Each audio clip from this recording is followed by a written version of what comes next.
மது, புகை உடல் நலத்திற்கு தீங்கானது. நன்றி. தமிழ் மக்களுக்கும் ஆன்மீக அன்பர்களுக்கும் அன்பான வணக்கங்கள். ஆன்மீகத்தில் நாம் வரிசையாக அஷ்டமா சித்துக்களை பற்றி போட்டுக்கிட்டு வரோம். ஒரு காணொலிக்கும் ஒரு சித்துக்களை பற்றி நான் எக்ஸ்பிளைன் பண்ணிக்கிட்டு இருக்கிறேன்.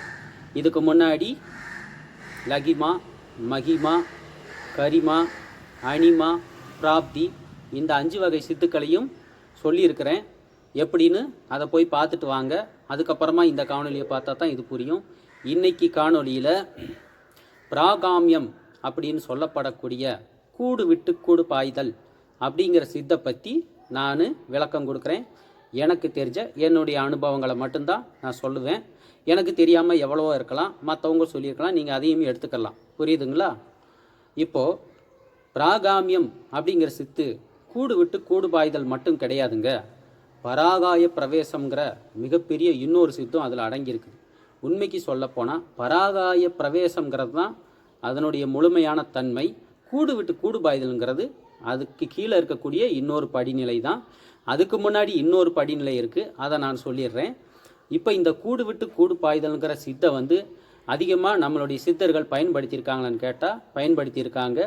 அதில் எல்லாருக்கும் தெரிஞ்சது திருமூலருங்கிற சித்தர் தான் இதை அதிகமாக செஞ்சது. இந்த கூடு விட்டு கூடு பாய்தல் சித்தை அவர் எப்படி செஞ்சார்னா, அவர் இந்த மண்ணில் பிறக்கக்கூடியது. திருமூலருங்கிற சித்தர் இந்த மண்ணில் பிறந்தவர் கிடையாது. அவர் சிவலோகத்தில் சிவபூத கணங்களுடைய தலைவராக நந்தீஸ்வரர் இருந்து எல்லாருக்கும் கிளாஸ் எடுப்பார். புரியுதுங்களா? அப்போது நந்தீஸ்வரருக்கு கீழே ஒரு மிகப்பெரிய குருவாக திருமூலர் இருந்தார்.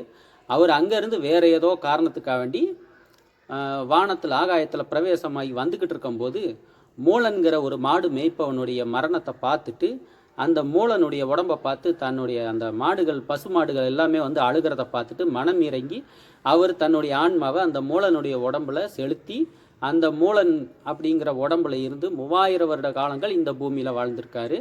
வாழ்ந்து தவம் இயற்றி ஒரு வருஷம் தவம் பண்ணிட்டு ஒரு பாடல் எழுதுவார். இந்த மாதிரி 3000 பாடல்கள் 3000 வருஷம் தவம் பண்ணி எழுதின பாடல்கள் தான் திருமந்திரம்ங்கிற அந்த ஒரு விஷயத்தை நம்மளுக்கு கொடுத்துட்டு போயிருக்காரு. அந்த திருமந்திரத்தை அவர் இயற்றுறதுக்கு 3000 வருடம் எடுத்திருக்காரு. அப்படின்னா அதில் எவ்வளோ ரகசியங்கள் இருக்குன்றதை நீங்கள் பார்த்துக்குங்க. அதை படிக்கிறவங்களுக்கு தெரியும். புரியுதுங்களா? இப்படித்தான் திருமூலர்ன்ற பேரே அவருக்கு வந்துச்சு. உண்மைக்கு அவருடைய பேர் என்னவோ யாருக்கும் தெரியாது. மூலனுடைய உடம்புல ஊடுருவி வந்ததுனால அங்கே 3000 வருஷம் அவருடைய உடம்புல இருந்து தவம் பண்ணதுனால திருமூலன்ற பேர் அந்த சித்தருக்கு வச்சாங்க. புரியுதுங்களா? அதுக்கப்புறமா அவர் வேறு இடங்களில் வேறு உடம்புலெல்லாம் போயிருக்காருன்னு கேள்விப்பட்டிருக்கேன். நம்ம எக்ஸாம்பிளுக்கு இது ஒன்று சொன்னால் போதும். புரியுதுங்களா? இப்போ நாம் நம்மளுடைய நிலைக்கு வருவோம். திருமூலரை பற்றி சொல்லியாச்சு. இப்போ இந்த சித்து நம்மளுக்கு எப்படி நிகழுமா நிகழாதா அப்படிங்கிறத பற்றி பார்த்துடலாம். இப்போ நீங்கள் தவம் பண்ணுறீங்க. ஒரு 5, 6, 7, 8, 10, 12 மணி நேரம் வரைக்கும் நீங்கள் தவம் பண்ணுற சாதகராக இருந்தால் உங்களுடைய உடம்புல இருந்து உங்களுடைய ஆன்மா வெளியில் உங்கள் உடம்பையே பார்க்கும். புரிஞ்சதுங்களா? நீங்கள் இப்போ ஒரு 12 மணி நேரம் தவம் பண்ணுற ஆளாக இருந்தால் உங்களுடைய உடம்புலேருந்து உங்கள் ஆன்மா வெளியில் வந்துடும். உங்கள் உடம்பையே பார்க்கும். இந்த மாதிரி பல முறை இந்த அனுபவங்கள் ஏற்படும். இதுதான் கூடு விட்டு கூடு பாய்தல்ன்ற சித்து நம்மளுக்கு நிகழ்கிறதுக்கு ஆரம்ப நிலை பாடம். இதுதான் ஆரம்ப நிலை. கூடு விட்டு கூடு பாய்கிறதுக்கு முன்னாடி நம்மளுடைய கூடுலேருந்து நம்மளுடைய ஆன்மா வெளியில் வரும். நம்ம உடம்பை பார்க்கும். என்னடா நடக்குது இங்கே அப்படின்னு ஒரு நிமிஷம் அது யோசிக்கும். குழம்பிக்கிறோம். ஸ்டெடியாக நிற்க கூட முடியாது. உடம்புலேருந்து ஆன்மா வெளியில் வந்தால் இந்த பூமியிலலாம் நிற்கவெல்லாம் செய்யாது. இப்படியே உழண்டுக்கினே இருக்கும். எனக்கு அந்த அனுபவம் ஏற்பட்டதுனால தான் நான் சொல்கிறேன். புரியுதுங்களா? நம்ம உடம்பை விட்டு நம்ம ஆன்மா வெளியில் வந்துச்சுன்னா இப்படி லேசாக தடுமாறும். முதல் தடவையாக நிற்காது. ஒரு 2-3 முறை அந்த அனுபவம் வந்ததுக்கப்புறம் தான் அது ஸ்டெடியாகவே நிற்கும். அந்த ஆன்மா ஸ்டெடியாக நிற்கும், இல்லைன்னா நிற்காது. இந்த மாதிரி பல முறை நீங்கள் உங்களுடைய தவத்தில் உங்களுடைய ஆன்மா வெளியில் வந்து போகும். அதற்கப்புறமா அது எப்படி வெளியில் வருது, எப்படி உள்ளே போய் ஐக்கியமாகுதுன்ற அந்த ரகசியம் உங்களுக்கு அறிவில் புலப்படும். அப்படி புலப்பட்டதுக்கு அப்புறம் நீங்களே உங்களுடைய ஆன்மாவை வெளியில் கொண்டு போய்க்கலாம், உள்ளே கொண்டு வந்துக்கலாம். இந்த டெக்னிக்கல் தெரிஞ்சிருச்சு அப்படின்னாக்கா இன்னொருத்தருடைய உடம்புலையும் நம்மளுடைய ஆன்மாவை கொண்டு போய் உட்கார வைக்க முடியும், திருப்பியும் அங்கேருந்து எடுத்துக்கிற முடியும். புரியுதுங்களா? இதுதான் கூடு விட்டு கூடு பாய்தல் சித்து நிகழக்கூடிய ரகசியம். இதில் நிறைய கட்டுப்பாடுகளும் உண்டு. இதை நாம் அவ்வளோ சாதாரணமாக செய்ய முடியாது. இதில் இன்னொரு ரகசியமும் இருக்குது. நம்ம உடம்புல இருந்து இன்னொருத்தருடைய உடம்புக்கு உள்ளே எல்லாம் ஆன்மாவை செலுத்த முடியாது.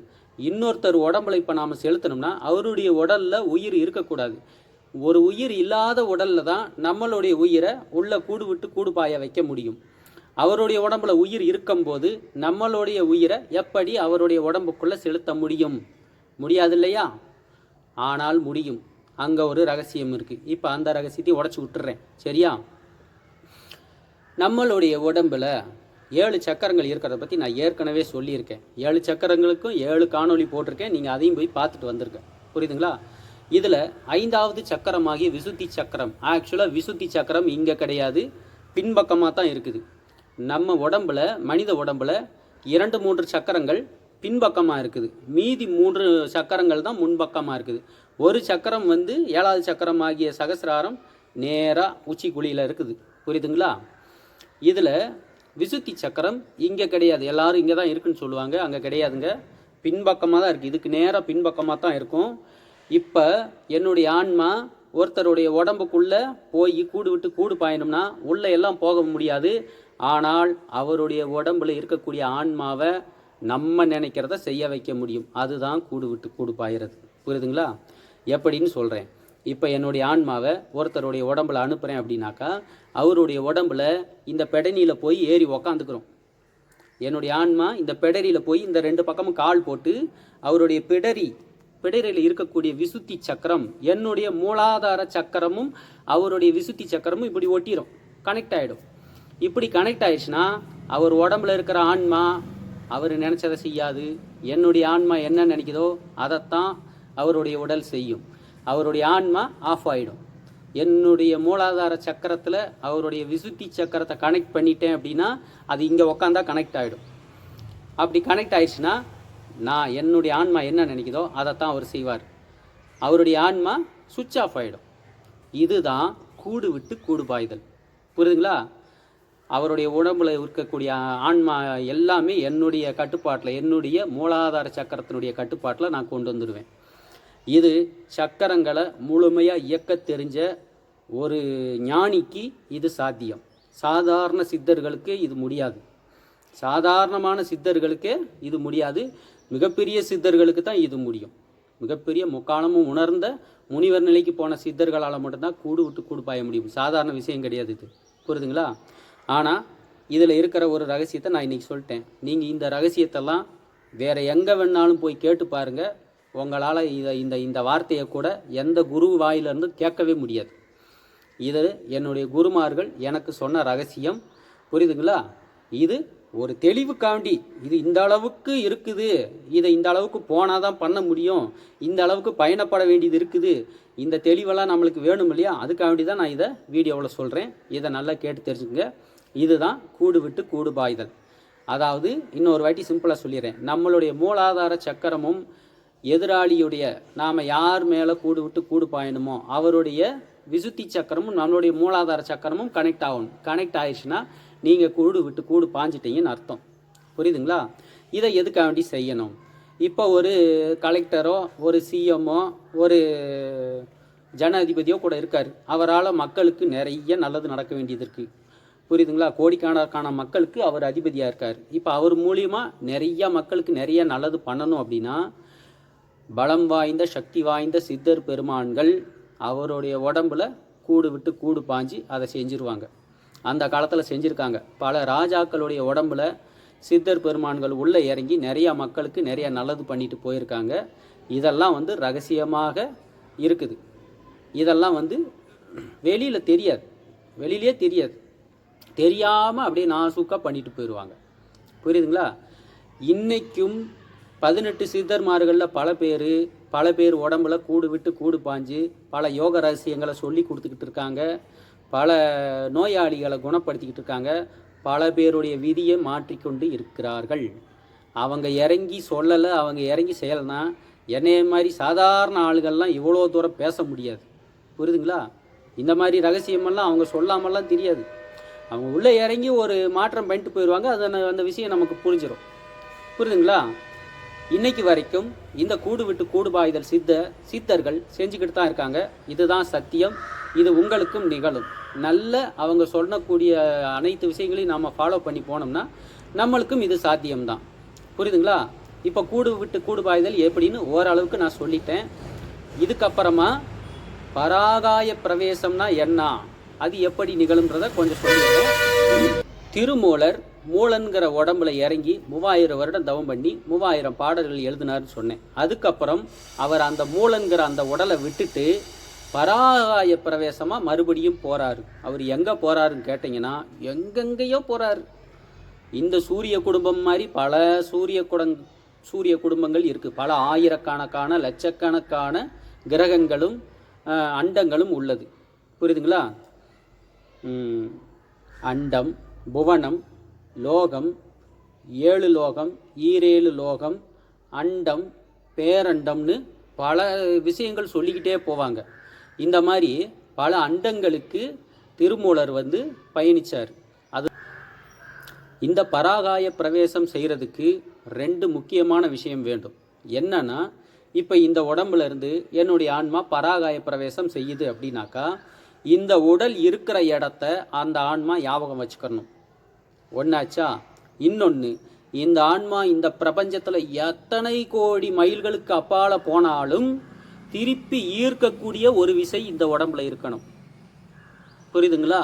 திருப்பியும் இந்த ஆன்மாவை பல அண்டங்களுக்கு அப்பால் இந்த ஆன்மா இருந்தாலும் திருப்பி இந்த உடலுக்கு ஈர்க்கக்கூடிய ஒரு ஈர்ப்பு விசை இந்த உடலுக்கு இருக்கணும்.